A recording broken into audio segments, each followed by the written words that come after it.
producing.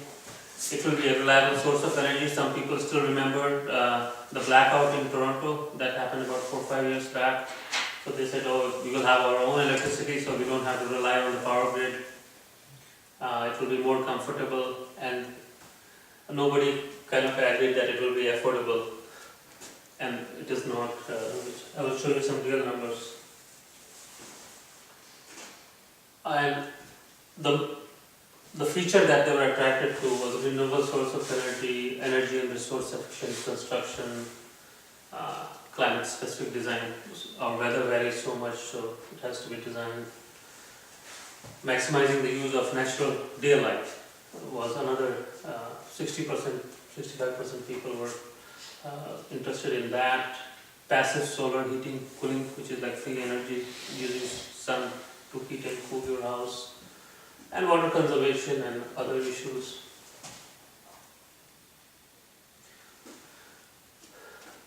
So these houses cost $50,000 to $200,000 more to build, and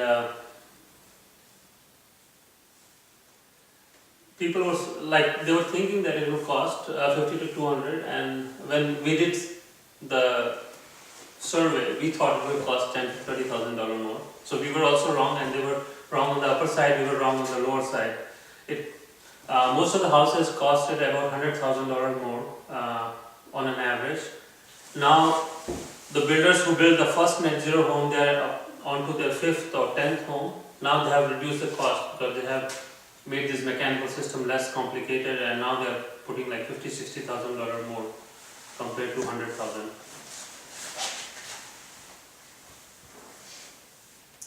Other barriers, people were thinking like it might not be reliable. Nobody knows how long these new system will work, how durable it is. Like the photovoltaic panels, they have warranty for 25 years, but nobody has seen them for 25 years, so we don't know exactly like whether it will work for 25 years or not, or whether their efficiency will go down from as the time passes by. And there are not many tradespeople who knows how to work with these technologies, so you have to really look for right kind of person. You have to orient your house, like you should maximize the south exposure, so getting the right kind of land in a development may be an issue, because like if you're just picking a lot in a development, it might not be rightly oriented. And aesthetics, when it came to the barrier, like people are okay with having PV panels on top of roof, and they don't mind that. Like it was not a big barrier. Like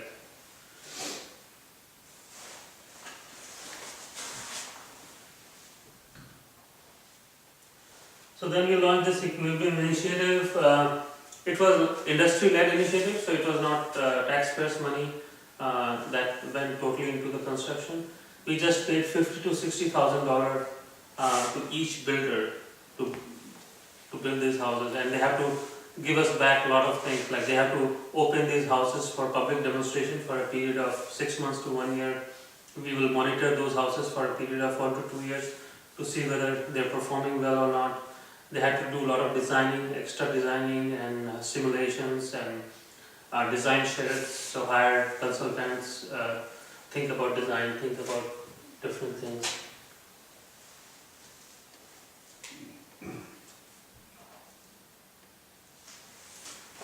So our focus in this initiative is health, energy, resources, environment, and affordability. Affordability more so on long term.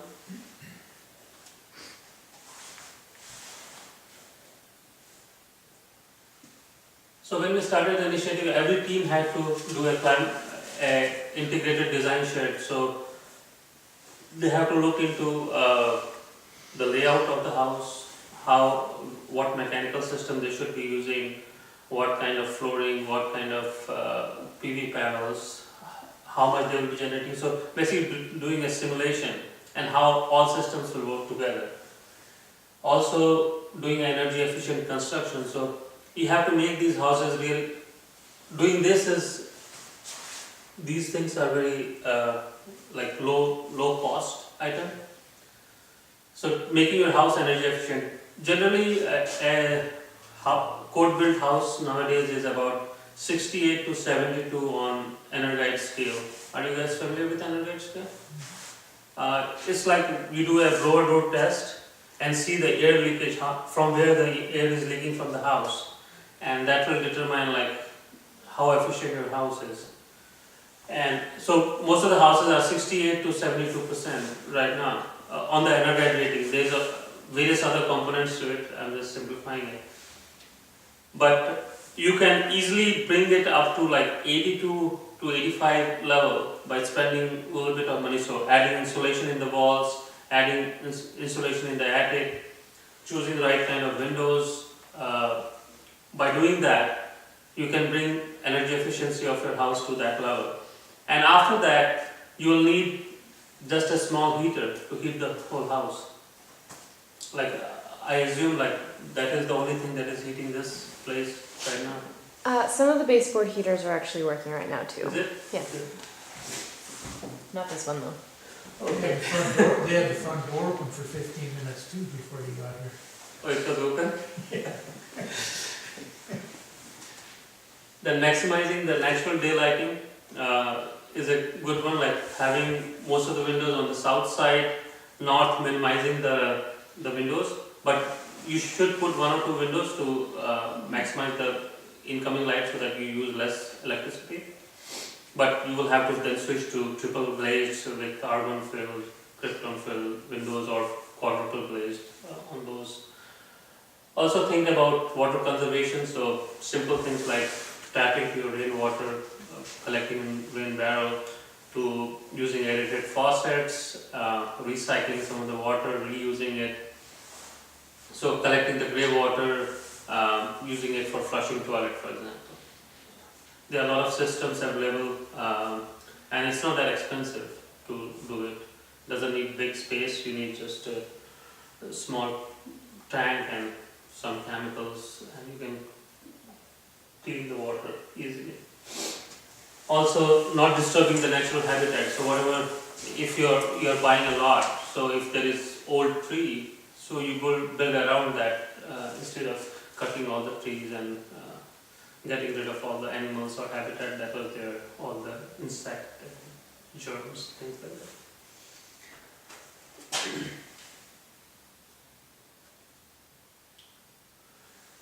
Yeah, we kind of promoted having these houses connected with the utility grid because the battery technology is not that advanced yet, and it costs a lot of money. You'll spend $3,000 to $5,000 to buy a battery, and it will last you 3 years, and it's not that reliable, and it takes a lot of space. We did test one house in Ottawa with battery backup power, and it's costing a lot of money. So. Plus that would be a lot more maintenance, wouldn't it? Yeah, and plus every 3 years you have to change the battery, and then so the technology is not there yet. So it looks like regular house. Most of the material that was chosen in these houses were like they had a longer life. So instead of using roof shingles, although you can use roof shingles, regular asphalt shingles, some of the builders they used metal roofing or recycled rubber tire roofing or slate tires, things like that. So most of them captured rainwater, placed windows with shading devices so that when you don't need sunlight or heat, you can shade it so that the house doesn't get overheated. And most of these houses have different problems. Like we think like these houses won't stay warm enough. The problem is cooling. In August, September, we have huge cooling problems in these houses because now these houses are built and we are monitoring them. So we are experiencing like we have to cool these houses because they are so hot. There is no air leakage happening. Like the air exchange is less than 0.5 air change per hour, and most of them are around 0.3. So they, for patio surface, use permeable surface so that whatever rainwater you have not captured goes in and adds the groundwater. Also, a lot of houses